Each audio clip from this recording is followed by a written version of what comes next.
রহমান, আপনাকে শর্টকাটে আমি বলে দিই, যেহেতু কোডটা ইন্টারভিউ হয়েছে, এটা সবার উদ্দেশ্যে, ভাইবাটা সবার উদ্দেশ্যে বলবে। জি জি ভাইবা, আপনাকে ধরেন 8টা বাজে যদি টাইম দেওয়া থাকে, আপনি চেষ্টা করবেন 7:30টার ভিতরে ওখানে যাওয়ার। সর্বোচ্চ 7:45 ধরা হয় অনেক সময়, কারণ কোন কোম্পানিতে 8টার ওভার হইলে আপনাকে কাউন্ট করবে যে উনি তো 10 মিনিট লেটে আসছে। ঠিক আছে, চেষ্টা করবেন সাধারণত লেট না হইতে প্রথমত। আর একজন অ্যাসিস্ট্যান্ট ইঞ্জিনিয়ার হোক, সাব অ্যাসিস্ট্যান্ট ইঞ্জিনিয়ার হোক, আপনি নিজের একটা পার্সোনাল ক্লিন লাইন্স বলে আর কি, এটা মানে হচ্ছে পরিপাটির যে বিষয়টা। যদি চুল টুল বড় থাকে একটু সাইডে ছুটে যাবেন, অনেকে দাঁড়িয়ে রাখে, কেউ রাখে না, তাহলে ক্লিন শেভ করে যাবেন। অথবা যারা দাঁড়িয়ে রাখেন না, সাপ দাঁড়িয়ে রাখেন, যাক নিজেকে একটু মার্জিত করে নিবেন। ঠিক আছে, সুন্দর মার্জিত যেটাকে বলে। আর শার্ট পরেন আর প্যান্ট পরেন, বা মানে আপনার যদি ফর্মাল ড্রেস পরেন, অবশ্যই আয়রন করে নিবেন, তার জিনিসটা দেখতে সুন্দর দেখা যায়। ঠিক আছে, কলম নিয়ে যাবেন সাথে করে, অনেকে কলমও নিয়ে যায় না, ভুল করে, ওখানে যে খোঁজাখুঁজি করে, এগুলো করবেন না।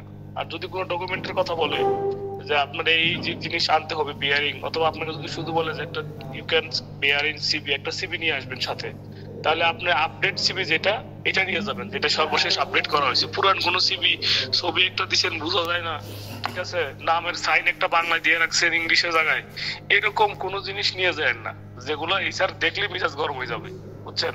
তো এই জিনিসগুলো একটু ফলো করবেন। বর্তমানে কোম্পানি এই জিনিসগুলো খুব ভালোভাবে অবজারভেশন করে।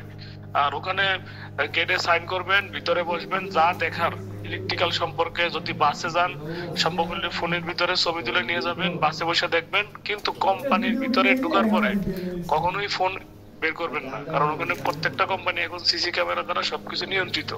আপনার গতিবিধি সবাই দেখতে পারতেছে আপনি কি করতেছেন। এরকম কোনো উৎপাত আচরণ করবেন না ওখানে যাইয়া, যেন ওনারা বিরক্ত বোধ করে।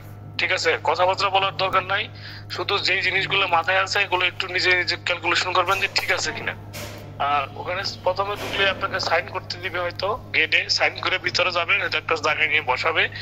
চেষ্টা করবেন ওখানে সাইলেন্ট থাকার জন্য, আর ফোন মাস্ট বি সাইলেন্ট। ঠিক আছে, ফোন ওখানে রিং রিং মুডে রাখবেন না, এটা এটা অনেকেই ভুল করে, আমি দেখছি। পরে আবার ফোনে কথা বলে, এগুলো খুব মানে খুব বাজে ভাবে এই জিনিসগুলো পরবর্তীতে এইচআর ম্যানেজাররা কাউন্ট করে, বুঝছেন? আশা করি ভাইব্রেশন মোডে দিবেন অথবা সাইলেন্ট করে দিবেন। আর যদি আপনার বাড়িতে কেউ থাকে যে ফোন করার মতো এরকম কোনো পরিস্থিতি, আপনি আগে ইনফর্ম করে দিবেন। কালকে কিন্তু আমাকে কেউ 12টার ভিতরে ফোন দিবেন না আপনারা, আমি একটা গুরুত্বপূর্ণ মিটিং এ থাকবো, জরুরি দরকার হলে ফোন দিবেন। এই জন্য ভাইব্রেশন মোড দিয়ে রাখবে, তখন তোমাকে মোবাইলটা দেখা যায় যে কে ফোন দিছে। ইম্পর্টেন্ট না হলে ধরার দরকার নেই, বুঝতে পারছেন? এই যে জিনিসগুলো, এইগুলো কাইন্ডলি একটু ফলো করবেন, আশা করি সমস্যা হবে না।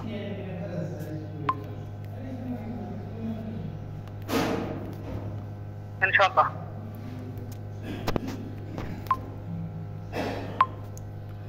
ধন্যবাদ আশরাফ ভাইকে, খুবই ভাইবা সম্পর্কে খুবই গুরুত্বপূর্ণ একটি ভিডিও আপনার বক্তব্য দিয়েছেন। আশা করি অনেকের উপকৃত হবেন আর কি।